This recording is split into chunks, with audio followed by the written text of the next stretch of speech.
Escola Teológica Católica. Vamos rezar, pedir ao Divino Espírito Santo que nos ilumine nesta noite, em nome do Pai, do Filho e do Espírito Santo. Amém. Vinde, Espírito Santo, enchei os corações dos vossos fiéis. Acendei neles o fogo do vosso amor. Enviai, Senhor, o teu Santo Espírito, e tudo será criado, e renovareis a face da terra. Oremos.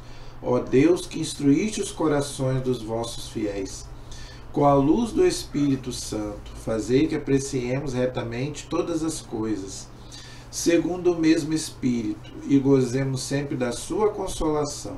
Por Cristo Senhor nosso. Amém. Que Nossa Senhora, Mãe da Igreja e nossa Mãe, interceda por nós. Ave Maria, cheia de graça, o Senhor é convosco, bendita sois vós entre as mulheres, e bendito é o fruto do vosso ventre, Jesus. Santa Maria, Mãe de Deus, rogai por nós, pecadores, agora e na hora de nossa morte. Amém.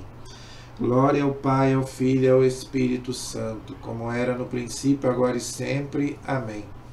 Nossa Senhora Aparecida, rogai por nós. São José, rogai por nós. Todos os anjos e santos de Deus, rogai por nós. Em nome do Pai, do Filho e do Espírito Santo. Amém. Muito boa noite, espero que todos estejam bem, na paz de nosso Senhor Jesus Cristo. Vamos gravar o nosso vídeo de hoje, mas antes eu peço a vocês, se ainda não se inscreveram, se inscrevam, tá? Compartilhe os nossos vídeos, mande para outras pessoas, ok? E peça para as pessoas também divulgarem um canal 100% católico, fiel ao magistério da igreja. E vamos em frente. Estamos estudando, o Antigo Testamento, a palavra de Deus, a Bíblia. Tá? Nós estamos estudando o segundo livro dos Reis. E hoje, com a graça de Deus, nós vamos encerrar, se Deus quiser, nós vamos encerrar os dois últimos capítulos, 24 e 25, tá? Do segundo livro dos Reis. Tá bom, gente? Se Deus quiser, nós vamos encerrar. Tá? Infelizmente, vai acontecer uma coisa muito triste com o povo de Deus, o povo, de Israel. A página na Bíblia de Jerusalém é 542, segundo livro dos Reis, capítulo 23, versículo 31. A ruína de Jerusalém. Então, gente, por que esse título tão assim expressivo? A ruína de Jerusalém. Por quê? O povo, por causa de idolatria e desobediência, Deus já tinha avisado pelos profetas: se vocês me abandonarem, se vocês adorarem outros deuses, eu vou abandonar vocês. Então isso vai acontecer. O que vai acontecer? Nabucodonosor, o rei da Babilônia, vai invadir Jerusalém, vai destruir o templo de Salomão e vai levar o povo todo para o exílio da Babilônia. Vai levar todo o povo.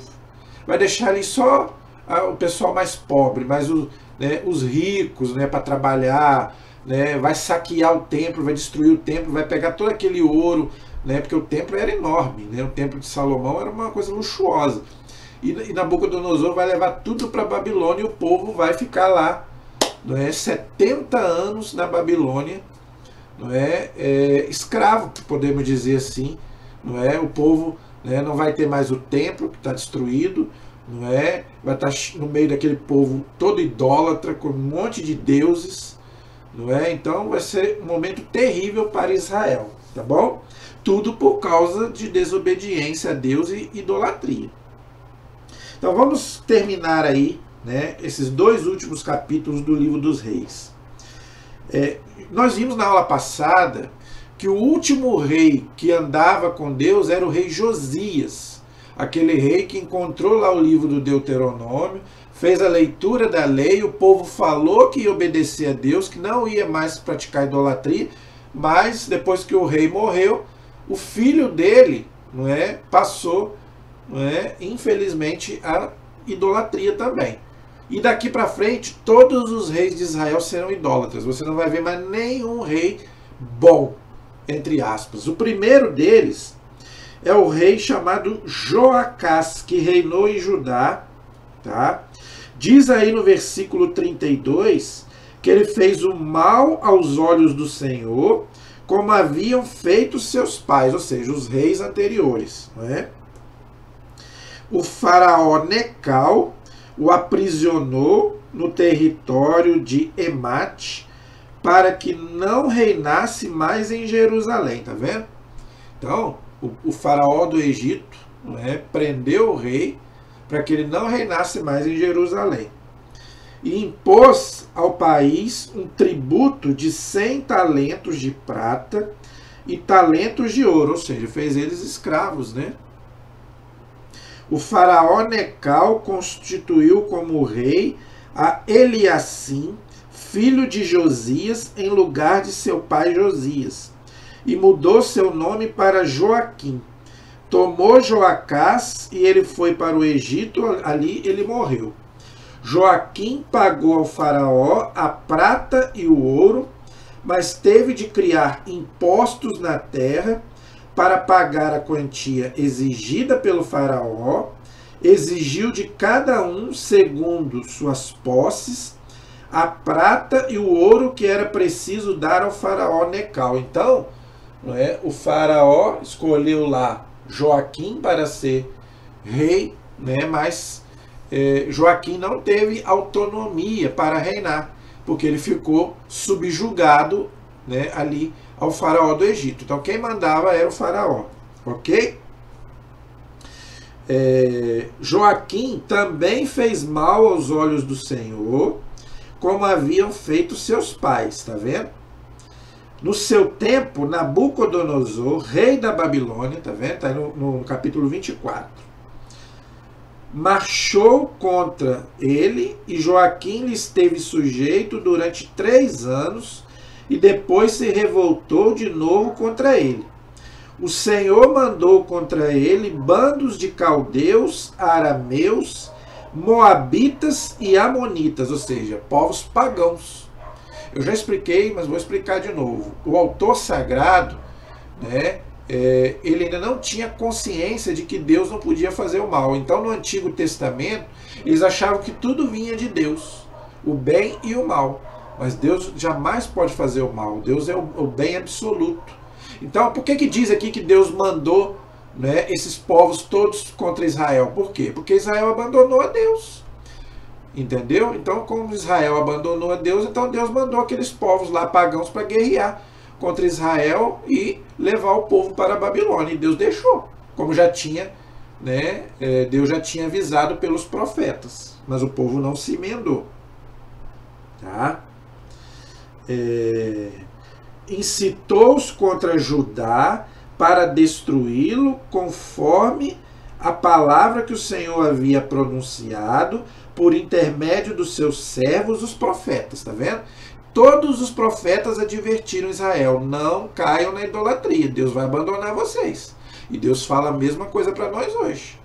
Não abandonem Deus, né? Busquem a Deus, mas as pessoas não querem saber de Deus. Depois Deus vai embora, aí as pessoas perguntam: onde está Deus? Nós acabamos de passar por uma pandemia.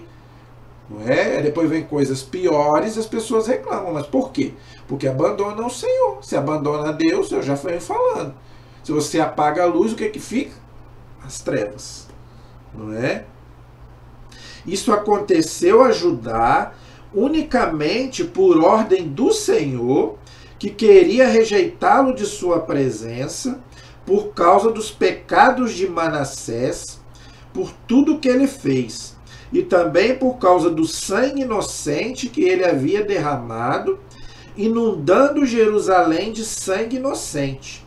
O Senhor não quis perdoar. Então, gente, o pecado ele tem consequência, não é? Então, o pecado ele tem a culpa e tem a pena. A culpa é perdoada na confissão, mas fica a pena. O estrago que o pecado deixou é que a gente precisa reparar. Então aqui a gente vê, não é, que o pecado era tão grande que Deus Diz aqui que Deus nem quis perdoar. Por que ele diz aqui que Deus não quis perdoar? Porque aqui a mentalidade deles é o Deus do Antigo Testamento, é o Deus da justiça. Não era o tempo do Deus da misericórdia como o Novo Testamento. Tá? Por isso que muita gente às vezes não entende. Por isso que eu falo, o Antigo Testamento, a gente tem que ter muito cuidado na hora de ler o Antigo Testamento. Não é fácil. Senão tem gente que vai achar que Deus era um carrasco, mas não é. Tá? É a pedagogia de Deus, é o povo que era de cabeça dura. Então aqui estamos no tempo da lei, estamos no tempo da justiça. No Novo Testamento estamos no tempo da misericórdia. Depois Deus vai voltar como juiz novamente, quando Jesus voltar. Aí acaba a misericórdia e Deus volta de novo como juiz. Tá? Aí aqui fala, né, sobre Joaquim, né, tudo que ele fez, não é? Joaquim adormeceu com seus pais e o seu filho reinou em seu lugar. O rei do Egito não saiu mais de sua terra, pois o rei da Babilônia havia conquistado, desde a torrente do Egito até o rio Eufrates, tudo que pertencia ao rei do Egito. Então, gente, Nabucodonosor, o rei da Babilônia, era um rei terrível. Ele conquistou praticamente aquele território todo ali da Palestina, do Egito, não é? Da África, da Ásia. Né? Foi um rei terrível. Não é? Foi um rei muito ruim, não é? E que dominou aqueles povos todos ali, não só Israel. Egito, dominou tudo aquilo ali. Era um rei poderosíssimo, não é? Um dos maiores reis da história, né? Do Antigo Testamento, Nabucodonosor, rei da Babilônia. Tá? Jeconias tinha 18 anos quando começou a reinar e reinou 3 meses em Jerusalém. Tá vendo? Por quê? Porque ele fez o mal aos olhos do Senhor, como haviam feito seu pai. A primeira deportação, então, ó, Nabucodonosor vai começar a levar então Israel para a Babilônia. Diz aqui a partir do versículo 10. Naquele tempo, os oficiais de Nabucodonosor, rei da Babilônia, marcharam contra Jerusalém e a cidade foi sitiada, ou seja, foi tomada, né, pelos babilônios, ok? Nabucodonosor, rei da Babilônia, veio em pessoa atacar a cidade, enquanto seus soldados a sitiavam. Então Jeconias, rei de Judá, foi ter com o rei da Babilônia, ele e sua mãe, seus oficiais, seus dignatários e seus eunucos. Eunucos, gente, eram aqueles que eram castrados, né? Para não casar. E o rei da Babilônia os fez prisioneiros. Isso foi no 8º ano do seu reinado. Isso foi mais ou menos ali no ano 500 e pouco antes de Cristo. 570, mais ou menos, antes de Cristo. É o chamado exílio da Babilônia, tá? Onde ele tomou Jerusalém, destruiu o templo e levou o povo para a Babilônia. Mais ou menos ano 570 antes de Cristo, ok? Tempo terrível para Israel. Nabucodonosor levou todos os tesouros do templo do Senhor. Ele não era bobo, né? Viu aquilo tudo ali e levou para a Babilônia. E os tesouros do palácio real de Salomão, que ele tinha feito, né? E quebrou todos os objetos de ouro que Salomão, rei de Israel, havia fabricado para o templo do Senhor, como o Senhor o havia anunciado. Levou para o cativeiro Jerusalém inteira, todos os dignatários e todos os notáveis, ou seja, 10.000 exilados, e todos os ferreiros e artífices. Só deixou a população mais pobre da terra, aquilo que eu já expliquei. Só os pobres, né, que não valiam nada, ele deixou ali, mas os ricos ele levou tudo para a Babilônia. Para quê? Para trabalhar. Não é aqueles que trabalhavam, não é aqueles ricos que trabalhavam, ele levou para a Babilônia. Deixou só os pobres que não serviam para nada. Deportou Jeconias para a Babilônia, o rei. Também deportou de Jerusalém para a Babilônia a mãe do rei, suas mulheres, seus eunucos e os nobres da terra. Ou seja, fez uma varredura em Jerusalém. Todos os homens valentes, em número de 7.000, os ferreiros e os artífices, em número de 1000. Tá vendo? O número na Bíblia, gente, é sempre simbólico. Tá vendo? 1000, tá vendo? 7, o 40. Então, é sempre um número simbólico, ok? E todos os homens capazes de empunhar armas foram conduzidos para o exílio na Babilônia. Tá vendo? Pelo rei da Babilônia. Em lugar de Jeconias, o rei da Babilônia constituiu o rei, o seu tio Matanias, cujo nome mudou para Sedecias. Tá? Então, isso era um costume da época, não é? O rei mudar de nome. Tá? Por isso que não só os reis ruins, mas até mesmo, né, na Bíblia a gente vê essa questão de mudança de nome. Por isso que os papas mudam de nome, as freiras, quando vão para uma congregação, elas mudam de nome. Tá? Então isso está na Bíblia mesmo, né? É uma questão de missão. Tá? Então, né, os reis bons mudavam de nome, mas os reis ruins também mudavam de nome. Tá? Babilônia, gente, ficou como aquela que se coloca contra Deus, se opõe a Deus. Tá? Então, gente, por isso que fala lá, o que é a Babilônia do Apocalipse? É a cidade de Roma, que matava os cristãos. Não tem nada a ver com a Igreja Católica. Né? Infelizmente, por maldade, algumas seitas protestantes falam que a Babilônia do Apocalipse é a Igreja Católica. Nada disso. É Roma, que matava os cristãos. Até o ano 313, quando Constantino proibiu matar os cristãos. Tá? Então a Babilônia sempre foi aquela que se opunha a Deus. Não é? E Nabucodonosor se achava o próprio Deus. Nós vamos ver em outros textos, né, que o próprio rei da Babilônia se achava Deus. Entendeu? Sedecias tinha 21 anos quando começou a reinar. Fez o mal aos olhos do Senhor, como havia feito Joaquim. Isto aconteceu a Jerusalém e a Judá, por causa da ira do Senhor, que por fim os rejeitou de sua presença. Gente, já expliquei isso várias vezes, vou explicar de novo. Essa ira de Deus quer dizer justiça de Deus. Tá? Não entenda isso ao pé da letra. Deus não tem ira. Ira é um pecado capital. Deus não tem pecado. Essa ira de Deus quer dizer justiça de Deus. Como o povo abandonou a Deus, Deus abandonou o povo. Isso é questão de justiça. Deus é misericórdia, mas Deus é justo. Deus é pai, mas Deus não é padrasto, Deus não é paternalista. Deus não fica passando a mão na nossa cabeça. Errou? Tem que pagar. Na nossa vida cotidiana é a mesma coisa. Eu tenho um filho, se ele errou, ele tem que pagar. Se ele matou, roubou, ele tem que ficar lá na cadeia. Se eu for lá, se eu como pai for lá tirar ele, eu tô criando um marginal. Então Deus, gente, ele respeita a nossa liberdade. Deus nos ama, mas ele não toca na nossa liberdade. Eu sou livre, até para escolher contra Deus. E Deus vai respeitar isso. Por isso que existe o inferno. Não é Deus que joga no inferno. Mas o inferno existe por isso. Porque tem gente que não quer saber de Deus. Então vai viver sem Deus. E Deus vai respeitar isso. Deus quer ser amado, mas não amar. Entendeu? E finalmente vamos para o capítulo 25, que é o último, não é? Aí do segundo livro dos Reis, onde vamos fechar, não é? O segundo livro dos Reis. Segundo livro dos Reis, capítulo 25.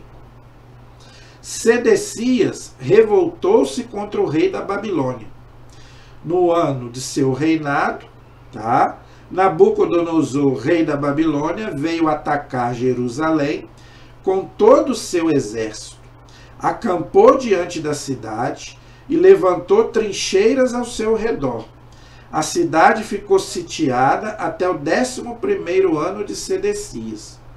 No dia 9 do mês, quando a fome se agravava na cidade e a população não tinha mais nada para comer, porque, né, o povo já tinha sido deportado para a Babilônia, então tinha uma fome muito grande naquela época, abriram uma brecha nas muralhas da cidade.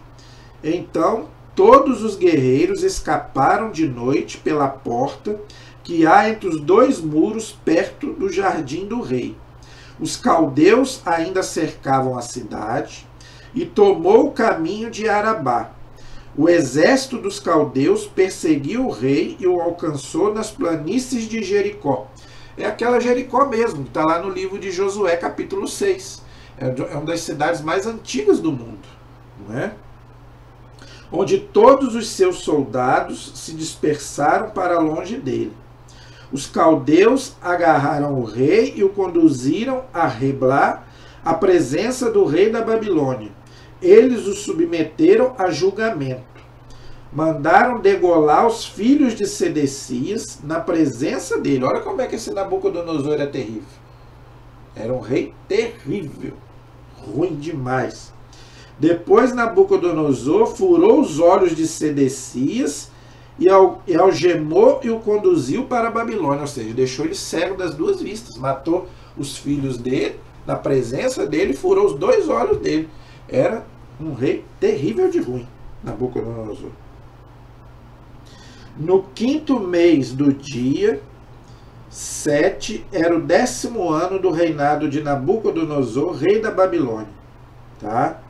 Nabuzardã, comandante da guarda, oficial do rei da Babilônia, fez sua entrada em Jerusalém, incendiou. Olha que coisa terrível, gente.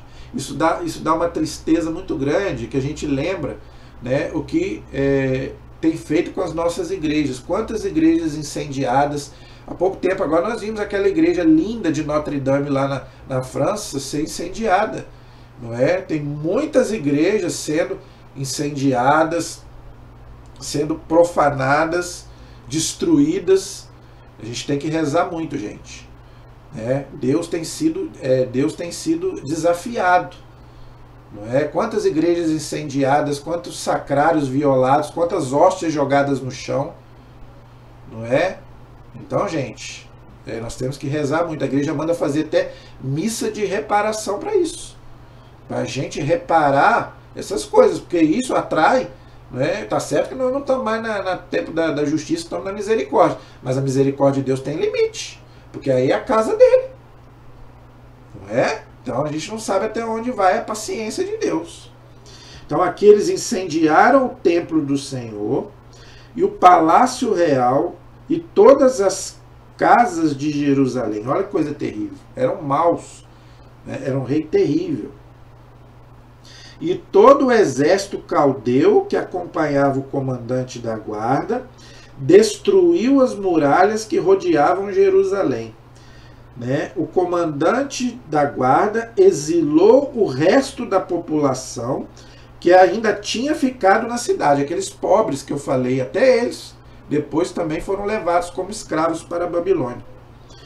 Os desertores que haviam passado para o lado do rei da Babilônia e o resto da multidão, do povo pobre da terra, o comandante da guarda deixou uma parte como viticultores e agricultores. Então, só deixou ali alguns ali para poder trabalhar ali, vigiados, pelos guardas e tudo, para eles trabalharem ali na terra ali como agricultores e também viticultores, que fabricam vinho, não é? Os caldeus quebraram as colunas de bronze do templo do Senhor, as bases entalhadas e o mar de bronze, que estavam no templo do Senhor, e levaram o bronze para a Babilônia. Aquilo que eu falei, o ouro, a prata e o bronze eles levaram, claro. Você acha que eles iam deixar ali? Aquela coisa toda, porque, gente, o templo de Salomão era uma coisa extraordinária. Tá? Era uma coisa, era um luxo só. Tem gente que fala aí que as nossas igrejas são luxuosas, porque vocês não viram o templo de Jerusalém, que era de ouro, prata, bronze, era uma coisa extraordinária. O palácio de Salomão, então, muito mais. O pessoal fica falando do Vaticano, que o Vaticano é isso, que o Vaticano é aquilo, é porque você não viu então como é que era antigamente. Era tudo de ouro, prata, bronze, você está vendo aí. E o rei levou tudo para lá. Por quê?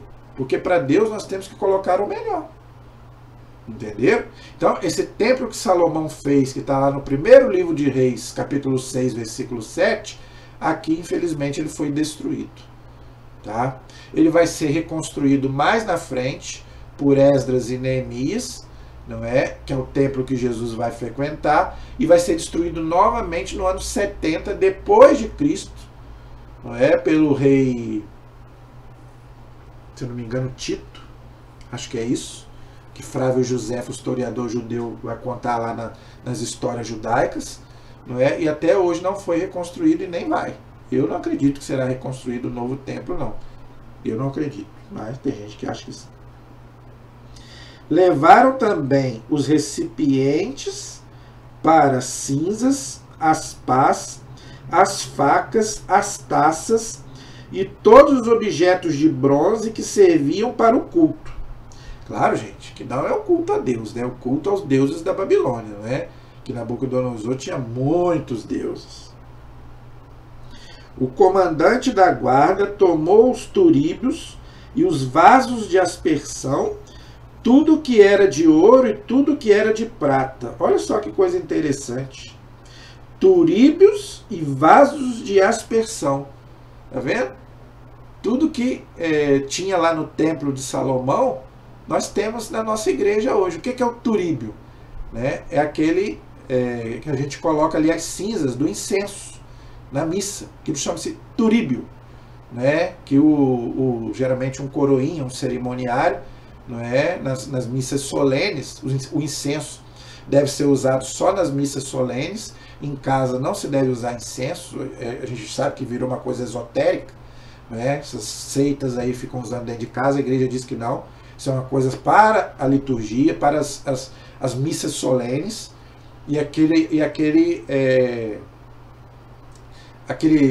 objeto chama-se turíbio, onde, né, ali fica o incenso, aquela fumaça que sobe, representa o quê?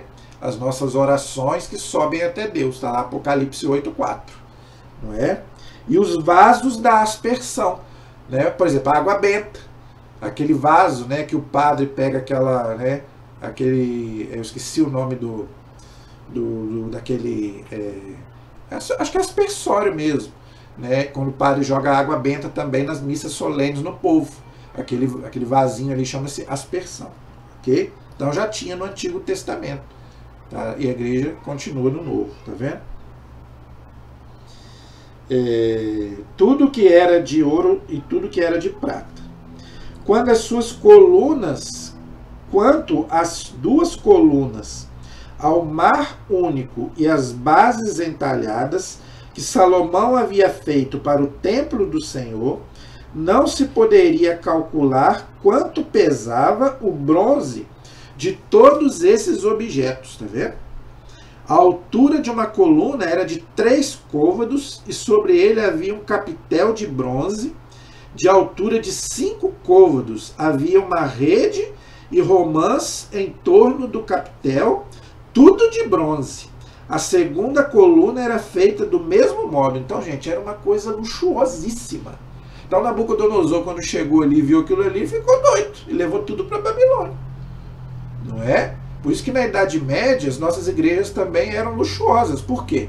Porque para Deus nós temos que dar o melhor. Agora, hoje não. Hoje não. Hoje as pessoas querem uma igreja caindo aos pedaços, porque ficam reclamando que a igreja é rica, que é isso, que é aquilo. Não. Para Deus tem que ser o melhor. Entendeu? Então, eu sou a favor, sim, de ter belas igrejas, não é? Igrejas bonitas, não é? Eu sou a favor disso. Para Deus nós temos que dar o melhor. O comandante da guarda prendeu Saraías, sacerdote, chefe, Sofonias, sacerdote que ocupava o segundo lugar, e os 3 guardas das portas. Então, os sacerdotes judeus, eles prenderam, tá vendo? Porque o sacerdote é que oferecia a Deus os cultos. Era da tribo de Levi, ok?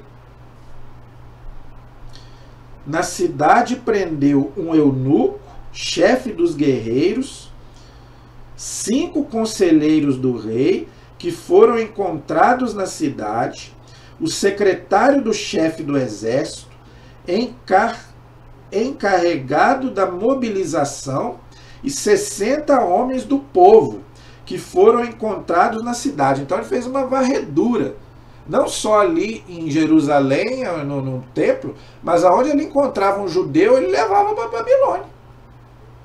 Entendeu? Então olha que coisa terrível. Tá? O comandante da guarda prendeu-os e levou à presença do rei da Babilônia, e o rei da Babilônia mandou matá-los em Reblã, na terra de Emate. Assim Judá foi exilado para longe de sua terra. Então, alguns ele levou presos e alguns ele matou. Aqueles que ele achava na rua, ele matou. Gente, era um rei terrível. Terrível. Nabucodonosor, um dos piores da história. Tá? E Judá foi exilado para longe de sua terra, ou seja, levado de Jerusalém para a Babilônia. Se você quiser sentir a dor desse povo, leia o Salmo 136, que o povo ali chorando, na Babilônia, porque não tinha mais o templo, Deus tinha abandonado eles, e eles estavam ali no meio daquela idolatria toda, e como escravos ainda do rei da Babilônia. Então, leia o Salmo 136 que você vai ver como que foi terrível esse exílio na Babilônia. Ok? Quanto ao povo que ficou na terra de Judá, deixado por Nabucodonosor, rei da Babilônia, ele o entregou ao governo de Godolias, filho de Sarfã. Quando todos os oficiais das tropas e seus homens souberam que o rei da Babilônia havia nomeado Godolias governador, vieram ter com ele em Masfa. Eram eles Ismael. Aí que ele começa a contar, e eu vou passar essa parte, tá, gente? Versículo 24. Godolias declarou-lhes sob juramento a eles e a seus homens, e disse-lhes: não temais ser servos dos caldeus. Ficai na terra, submetei-vos ao rei da Babilônia, e tudo vos correrá bem. Bem mal, porque o rei da Babilônia era terrível. Mas no 7º mês, Ismael, filho de Natanias, que era da linhagem real, veio com 10 homens e matou Godolias, bem como os judeus e os caldeus que estavam com ele em Masfã. Então todo o povo, desde o maior até o menor, como também os chefes das tropas, partiram e foram para o Egito porque tinham medo dos caldeus. Então, gente, isso aí é para quê? É para tomar o poder. Então, por que ele matou o governador? Por quê? Para poder ocupar o lugar dele. Era aquelas guerras por causa de poder do Antigo Testamento.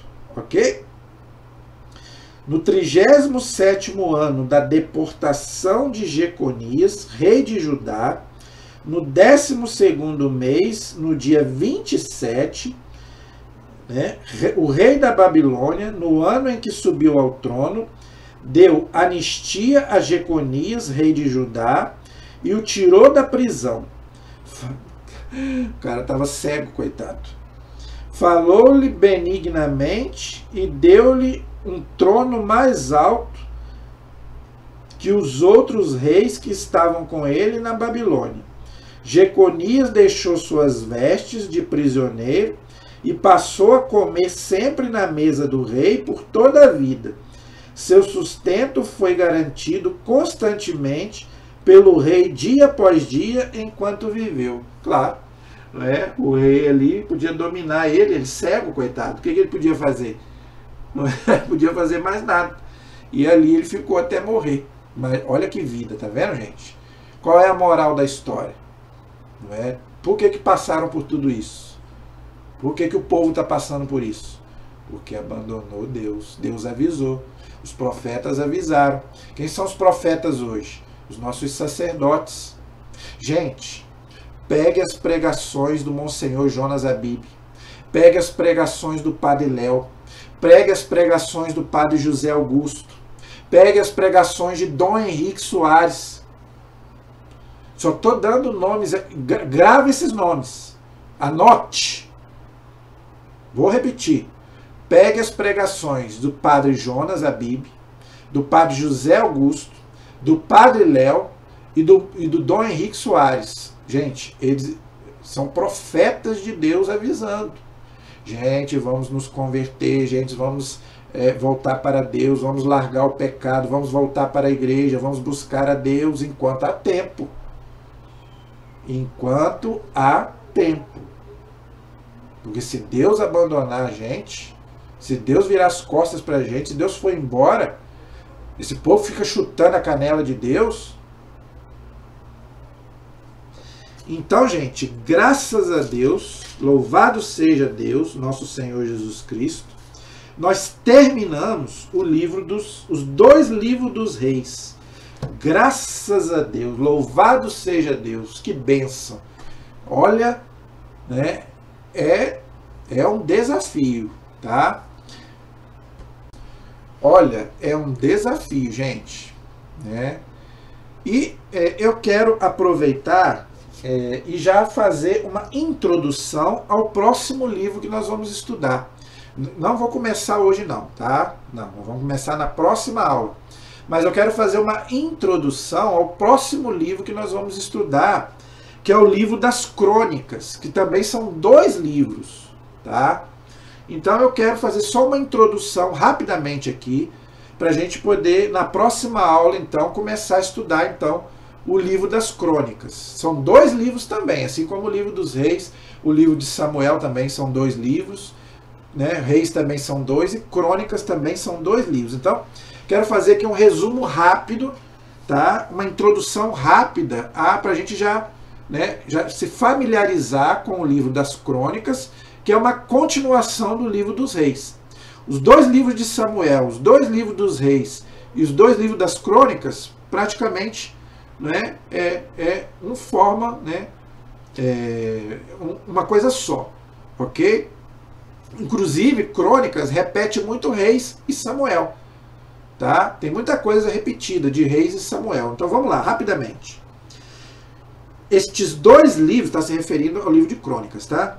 Esses 2 livros são chamados também de Paralipomenos, tá? Há coisas omitidas, é o nome da tradução, vamos dizer assim. Formam com os livros de Esdras e Neemias um bloco homogêneo chamado de obra do cronista. Esdras e Neemias nós vamos estudar depois, tá? Depois do livro de Crônicas, aí nós vamos estudar Esdras e Neemias, tá bom? Percebe-se isto na coincidência do final das Crônicas com o começo de Esdras, ok? Um cronista escreveu esta obra por volta do século 3 a.C., ok? Utilizando um grande número de fontes que ele mesmo cita com exatidão. O que ele fala? Esse cronista que escreveu esses 2 livros, que nós não sabemos o nome, o que ele diz? Não é? Os livros do vidente Samuel, que era o profeta, que nós já vimos lá atrás, do profeta Natã, que também nós já vimos lá atrás, os oráculos de Aias de Siló, que era um profeta, as memórias de Jeú, que era um rei, os anais dos reis de Israel e de Judá, que nós já estudamos também no livro dos reis, e certos trechos do livro de Samuel e do livro dos reis, que são repetidos exatamente. Então, tem muita coisa repetida no livro de Crônicas que nós já estudamos em Samuel e também em Reis. Então, é claro que quando acontecer essas repetições, eu vou passar. Não é? Eu não vou ficar preso, não é, nessas coisas, porque nós já estudamos lá em Samuel, não é, e Reis, a menos que esteja alguma coisa diferente, tá? Mas se for igual, nós não precisamos repetir novamente, ok? Narram as histórias de Israel, repetindo ou completando o que já foi narrado em Samuel e Reis, tá vendo? Então, se aquilo já foi narrado em Samuel e Reis, não precisa a gente narrar de novo. Agora, se é alguma coisa para complementar, aí a gente fala, tá bom? Na verdade, representa a história já narrada, mas com uma perspectiva ainda mais religiosa. Então, o livro de Crônicas ele é mais religioso do que histórico. Então ele busca mais as verdades religiosas, que aliás é o mais importante na Bíblia. O mais importante na Bíblia é a parte religiosa, muito mais do que, não é, a letra. Nós temos que ficar o quê? Né? Naquilo que é essencial. Tá? Porque São Paulo diz, a letra mata. Então nós não podemos interpretar a Bíblia ao pé da letra. Não é só o Antigo Testamento, não. A Bíblia, nada na Bíblia nós podemos interpretar ao pé da letra. Por isso que muita gente erra. Entendeu? A Bíblia não se... É a chamada leitura fundamentalista. Não. Ninguém pode ler a Bíblia ao pé da letra, senão você vai errar. E o Antigo Testamento pior ainda. Entendeu? Trazem uma tabela genealógica desde Adão até Davi. Olha que coisa interessante. Então eles pegam desde Adão, que foi o primeiro homem, até o rei Davi, que para eles era o rei segundo o coração de Deus, o maior rei de Israel. A história do rei Davi, de Salomão e dos reis de Judá, e procura dar um significado teológico aos acontecimentos narrados que eu já expliquei. Muito mais religioso do que histórico. O autor, membro de uma família de sacerdotes da tribo de Levi, dá à narração um enfoque sempre religioso e quer mostrar que Deus usa dos fiéis. Então, o que o livro quer mostrar? O que o autor quer mostrar nesses dois livros? Que Deus usa dos fiéis e dos governantes para realizar os seus planos e manter a aliança. Que aliança? A aliança que ele tinha feito com o povo lá no Monte Sinai, com Moisés. Aliás, Deus fez várias alianças com o povo. A última foi com Moisés. Fez com Noé, fez com Abraão e fez com Moisés, a última lá, os 10 mandamentos. Que durou até Jesus Cristo. Ok? Quer mostrar que a verdadeira vocação do povo de Deus era a de dedicar-se ao culto de Deus no templo, que deve se tornar o centro da vida de Israel. Por isso que quando Israel foi para a Babilônia, Israel ficou doido, porque eles já não tinham mais o templo. Como é que eles iam prestar culto a Deus se não tinha mais o templo? Está vendo a importância do templo? Claro, gente, que o templo hoje somos nós. Nós somos templos de Deus. Nosso corpo é templo de Deus. Mas nós também precisamos do templo, da igreja, que é a casa de Deus. Eu venho falando isso aqui, torna de ver. O templo hoje somos nós, primeiramente, mas também a casa de Deus. Então você tem que procurar a igreja. Não é só na hora da missa, não. Né? Procure a igreja. É a casa de Deus. Jesus está lá, no Santíssimo, no Sacrário. Está lá esperando você. A razão disso é que os judeus tinham regressado do exílio da Babilônia no ano 536 a.C., lembrando que no ano 570 eles foram levados e no ano 536 eles voltaram, né, da Babilônia, ok? E não tinham autonomia nacional, só o culto e a religião é que podiam fortalecer a alma da comunidade judaica. Esta é a principal finalidade do livro. Então, qual é a principal finalidade do livro? A fé no Deus verdadeiro, no Deus monoteísta. Não é? Porque eles estavam cercados de idolatria. Então Deus queria colocar na cabeça de Israel o quê? Adorar um único Deus. A obra mostra com insistência como Deus age nos acontecimentos da nação. Olha aí, tá vendo? Deus age nos acontecimentos da nação. Não é só lá no Antigo Testamento, hoje também. Por isso nós temos que rezar pelo nosso Brasil, para que o Brasil seja uma nação santa, com governantes tementes a Deus, que não aprove leis contrárias a Deus, porque senão Deus abandona. Se os governantes ficarem aprovando leis contrárias a Deus, Deus abandona. Agora, se forem pessoas tementes a Deus, pessoas sérias, olha aí, que Deus vai estar com a nação. A fim de inculcar no leitor a firme esperança na construção de uma realeza espiritual, ou seja, muito mais do que uma realeza física, essa realeza espiritual é o quê? É o Messias, é Jesus Cristo, que vai nascer da tribo de Judá, da família de Davi. E uma confiança na soberania exclusiva de Deus sobre o mundo, tá vendo? Então, gente, Deus tem que ser o soberano no mundo, tá? Porque quando Deus é trocado, né, por qualquer outro Deus, pelo prazer, pelo dinheiro, então, aí, né, infelizmente, Deus já não é mais o absoluto no mundo. Aí a gente sabe o que acontece.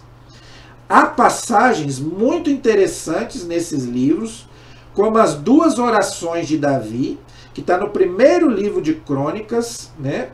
A oração de Salomão suplicando a Deus a sabedoria e a dedicação do templo.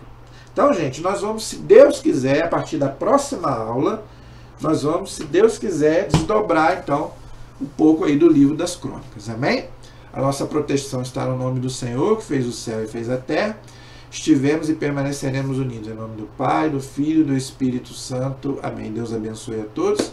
Até o próximo vídeo, se Deus quiser. Qualquer dúvida, pergunta, deixa aí nos comentários que eu vou ter o maior prazer em te responder. Se eu não souber, eu vou pesquisar, vou perguntar, depois eu trago a resposta. Deus te abençoe.